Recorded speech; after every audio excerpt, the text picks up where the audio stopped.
A sick mind doesn't care what body it lives in, ladies and gents. Boneface was written and directed by Michael Donovan Horn and is a horror movie that starts off as a slasher at a campground before carrying over to a diner where a deputy named Macaulay, played by Elena Sanchez, as well as Vince Not Lee Cronin, who is played by Jeremy London, are trying to figure out how in the world the killer Boneface has managed to evade them for this long, because this isn't the first time that there has been a bunch of murders at a campground. No. This has happened before. It's happening again! And basically, we have these two cops that are trying to figure out at this diner who could possibly be the Boneface killer. It's like Ghostface Killer, but with less rap. So essentially, it starts off as a slasher, becomes a whodunit, and given the cast involved, and I do want to shout Jenny, played by Allie Hart, who was Ruby in Promising Young Woman, she actually turns in a pretty good performance as a waitress. And then you have a few others in this. You have a character, Audrey Elise Green, who's a photographer. You have a couple of biker micro-likers, shrieking wrestling bios noises, as well as a nerdy projectionist guy that knows a lot about horror movies named Ray. He's also a psych major. We find out little bits of truth and factoids and everything about these characters, such as Nina, who... well, we find out more about her a little bit later. It's kind of a little bit minor spoiler. And then we have some other people populating this diner, a father and daughter that are just traveling. And basically it is up to Not Lee Cronin as well as Macaulay to solve this mystery before more lives are history. Boneface Tales, woohoo! So, when I saw that this was available on Tubi, I decided to check it out because, you know what, Tubi sometimes can offer some films that are very, very surprising for their quality despite their indie setting and indie budget. And there's nothing wrong with that. You make the most of what you have, you do the best you can, you get some talented people involved, and even if you just have a couple locations to shoot at, the aforementioned campground as well as the diner where a majority of the movie is actually set, you do what you can. Or Tubi, films could, especially the horror variety, could end up being so goddamn sloppy and cheap and just shat out that you just wonder what the fuck anybody was thinking. Thankfully, Boneface is in the former category. I was actually very surprised by this because I wasn't sure what to think at first. I knew that there was talent behind the camera and that the cast understood the assignment, and there was a nice breezy pace to it with some creative kills, and then the whodunit mystery actually was pretty well done. I will say the only issue I have with this film is that it was very obvious who the killer was from early on. And that's mainly down to one particular act by one particular character to another. And even though they try for a few twists and turns and everything, it doesn't really deviate from who the killer ends up being. Now, that's not necessarily worth saying. Predictability does not mean that a film is bad. And I've seen some reviews call this thing stale and boring and stuff like that. And while you guys are entitled to your opinion, I end up actually enjoying this movie quite a bit. It's not going to reinvent the wheel. It's more of a throwback to 80s slashers. And given the campground setting, had to wear the goddamn Sleepaway Camp shirt. One of 3 Sleepaway Camp shirts that I own. And it ends up actually being well performed for, what story it had. And it was well written and had some nice pizzazz to it. I'd like to see what else Michael Donovan Horn can end up doing in his career. Because this is definitely a nice, boost for a filmmaking career. And again, pretty good performances. And I just want to say it's actually worth checking out, so please check it out on Tubi. Support independent films, independent horror films, whatever. And let's have more filmmakers shine and rise to success. 3, 2, 1, and spoilers. So let's talk about that opening with the camp counselor sequence. So we have Carrie, played by Madison Wolfe. Now, that is not a name necessarily that may get into your head and make you think that you've heard that name before, but I'm going to surprise you all because I sort of recognize the name, but I just couldn't quite place it. And here's why. She was Janet in The Conjuring 2. That's right. The same girl that played Carrie, and this is 9 years later. To think that she was just, in the early stages of being a teenager and delivered such an incredible performance in this. And I mean that. She was so good. It was such a layered character. She did so well in this. She was truly the bright spot of the movie. And The Conjuring 2 is my favorite of the Conjuring franchise. Vera Farmiga, Patrick Wilson, she basically superseded and outshined them. All due respect to those two tremendous actors. But Madison Wolfe was so fucking good in this. So I just gotta shout her here. I really did enjoy what little time she had on screen because she doesn't make it very goddamn long, I will say that much. But it's just so nice to see, people that start off early and still continue to be in films. Because sometimes Hollywood is tough, but she did so goddamn well. I'm going to put The Conjuring 2 down now. But we do end up, getting enough little bits of information once we get to the diner. But before that, I do have to say that I like the camp, slasher opening and everything. Boneface is the talk of the campgrounds, because this is not the first time that any camp killings have occurred. But being that it's from Uncorked Entertainment, I wasn't exactly sure what to expect, but thankfully we got a pretty decent opening. There was a guy named Tim, that some call him Tim, others call him something else, but he ends up kidnapping. He's kidnapping her. Actually, he's taking her to a party, and the party's all great, and there's even two girls that are camp counselors that are in a sleeping bag together, hence me including the Love Lies Bleeding shirt. You should check that movie out, and let's support LGBTQ people, and let them be who they are, and let them just live in peace, because they've existed for so goddamn long, and people need to remember that. Off my soapbox, let's get back to Boneface, which, by the way, does sound like another truck that would be on the same show as Gravedigger at the Tacoma Dome Sunday. Or Boneface would be the name of a metal band. Maybe John Micklethor from Zombie Nightmare would have started Boneface. If you get it, you get it. And also, he could have been a wrestler in the Territories. Maybe Fritz would have brought him in, because Lance Von Erich worked out so well, so he probably could have brought in Boneface. His kids ended up having Boneface. Well, that's mean. Anybody that's a Von Erich fan absolutely doesn't understand why I'm doing this. But could have also been somebody that Jerry Lawler decided to bring in the later days of Memphis when he loved the movie monsters. Or Vern Gagne could have brought him in the AWA. Maybe he could have been the last AWA champion instead of Larry Zbyszko. Okay, so enough wrestling references. I don't know what I'm on about. Let's just get back to Boneface.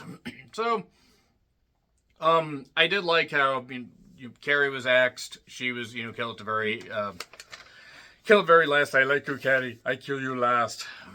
And then Margie shows up while not Lee Cronin and Macaulay are investigating.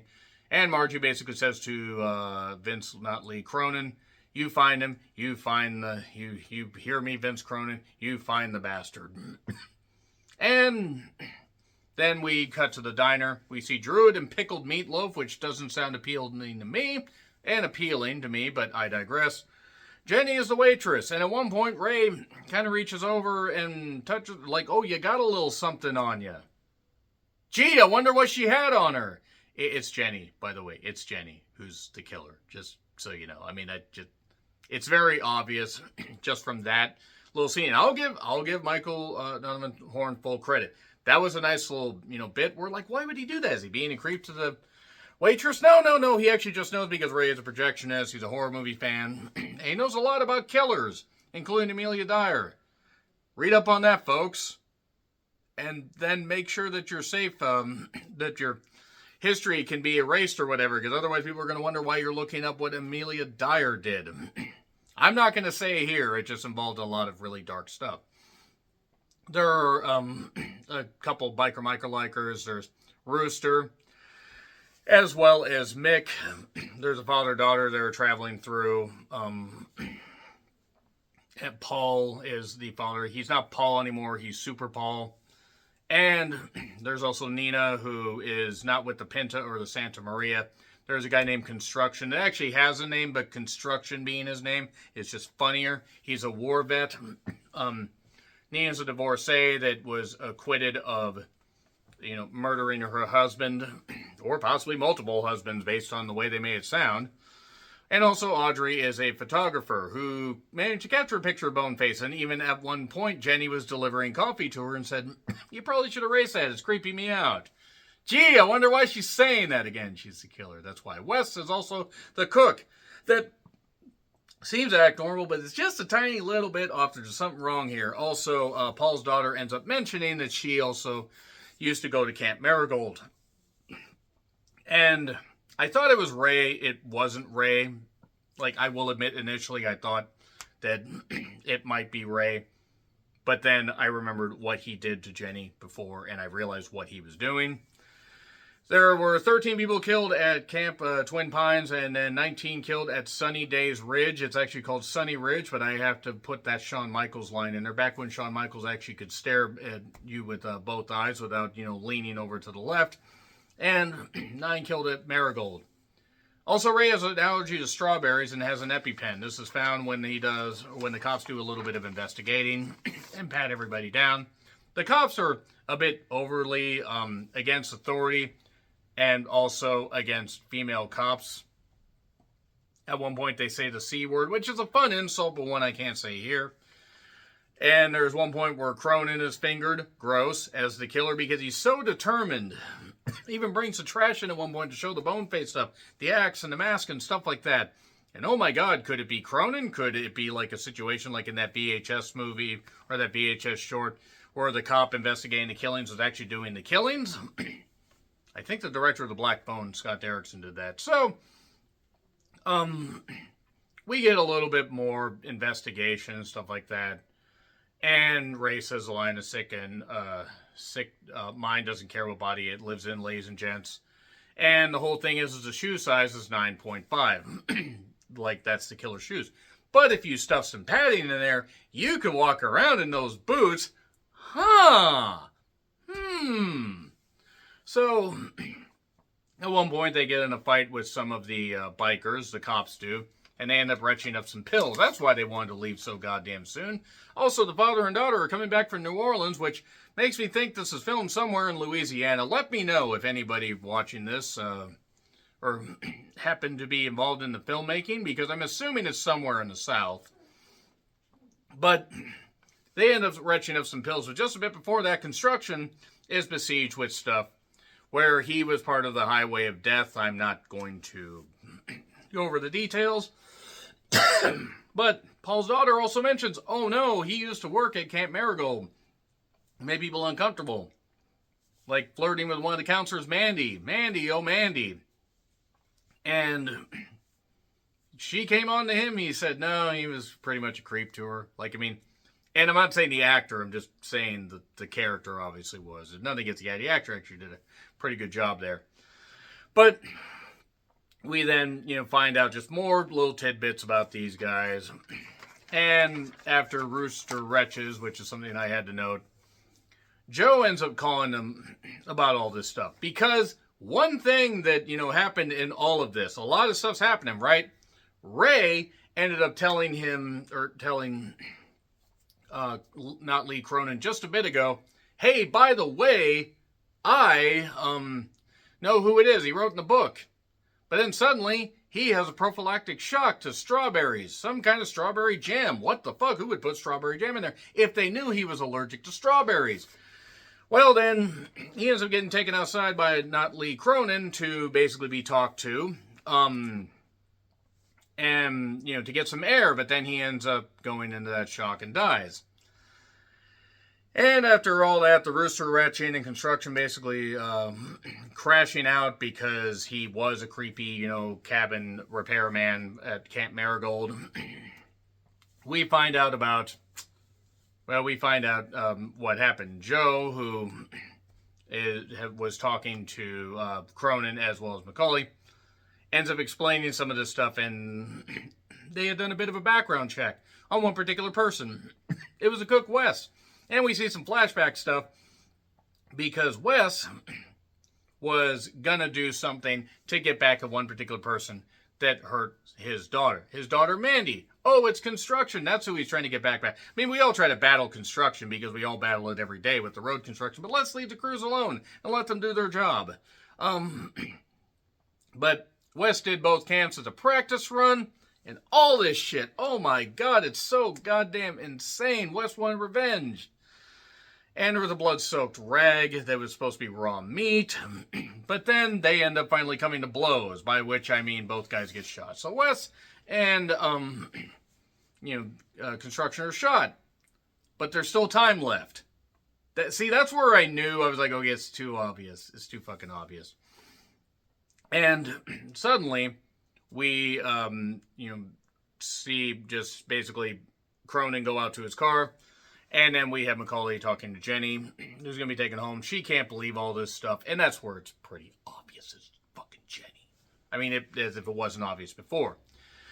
But while Jenny's using the bathroom, Macaulay happens to look and sees the EpiPen in the meat and all that stuff. Oh, and by the way, Cronin got killed because Jenny ended up killing him, slashing his throat. So, and then there's a final showdown in the woods where Jenny basically just pours out exposition. She said her brother was at Camp Twin Pines. He was special, her words, and he was basically made fun of, mocked repeatedly, all this stuff. And oh my God, it's so fucking terrible what happened. And then she made all the counselors pay by putting on the bone face mask and stuff like that. And she realized that putting the EpiPen and poisoning, getting the prophylactic shock with Ray was a bad idea, but it was a way to cover up. Or maybe, as Macaulay is saying, hey, it was a way for you basically to want to get caught. And she ended up doing Camp Sunny Days Ridge, and she wanted to make everybody pay. Her blood lace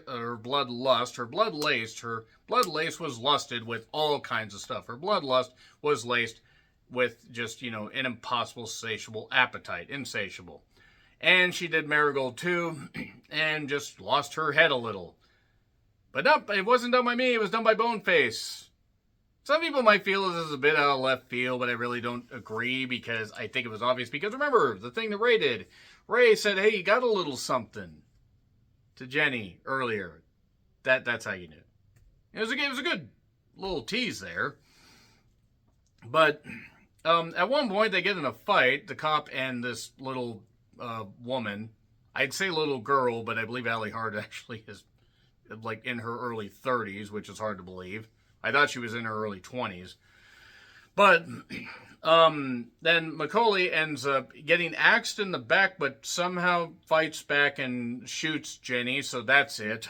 And now we have more camp counselors, including one that was telling the camp counselor story. I'd love to find out more about her, because boy howdy. But we get, more camp stories about Boneface and all that, and that's it. We just smash cut the Boneface. Are we going to get Boneface too? Who else is going to be doing the killing? Hey, I'll say this much. It was certainly more interesting than I thought it was going to be. So, B. Give it a B. It was entertaining. It wasn't necessarily something that would have met with, fuck it, B+. I'm going to go B+. Why not? Let's go bold and let's have some fun. So, agree, disagree what I said, like, share, subscribe, Twitter, Letterboxd, Blue Sky handles in the description. I'm John Ritland. Until we meet again, happy trails to you.